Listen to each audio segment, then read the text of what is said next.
Good evening. It's Facebook Love number 189. We finally have decorated our Christmas tree, our pagan solstice tree. My husband strung a few more lights around our magnolia, making a beautiful shape in the darkness. And someone mentioned this wonderful poem by the author of Winnie the Pooh, A.A.Milne. This is called King John's Christmas. It's kind of a long one, but the lines aren't long, so I'll just do one today since it's a little bit long. King John's Christmas. King John was not a good man. He had his little ways. I need a drink. I am so sorry. Alrighty. King John was not a good man. He had his little ways. And sometimes no one spoke to him for days and days and days. And men who came across him when walking in the town gave him a supercilious stare, or passed with noses in the air, and bad King John stood dumbly there, blushing beneath his crown. King John was not a good man, and no good friends had he. He stayed in every afternoon, but no one came to tea.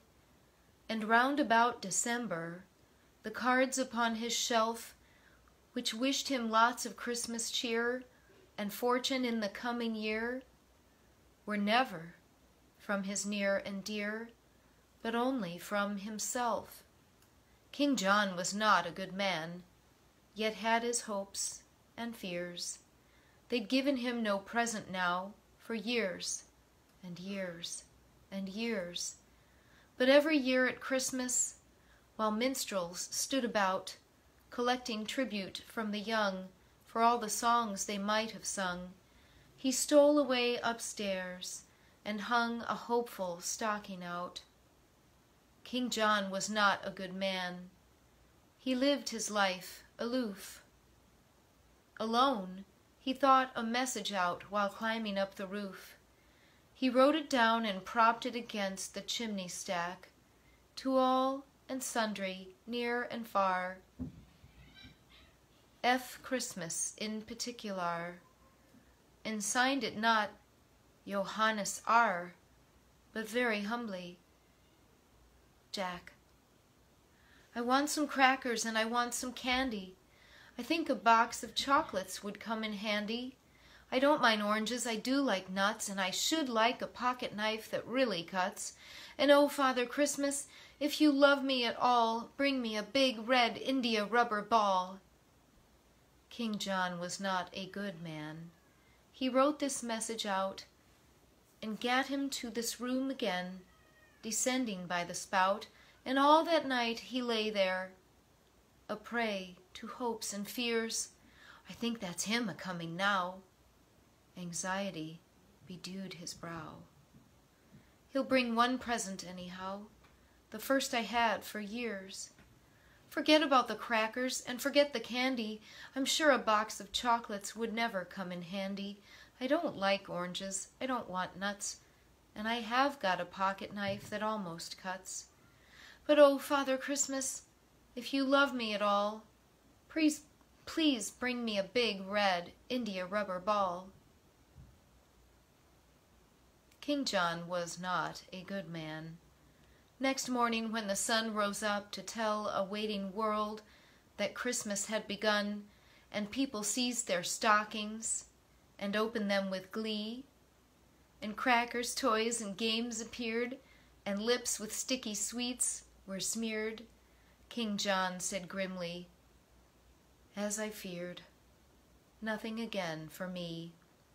I did want crackers, and I did want candy.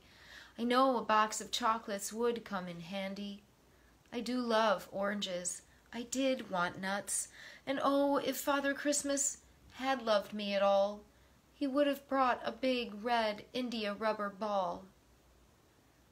King John stood by the window and frowned to see below the happy bands of boys and girls all playing in the snow.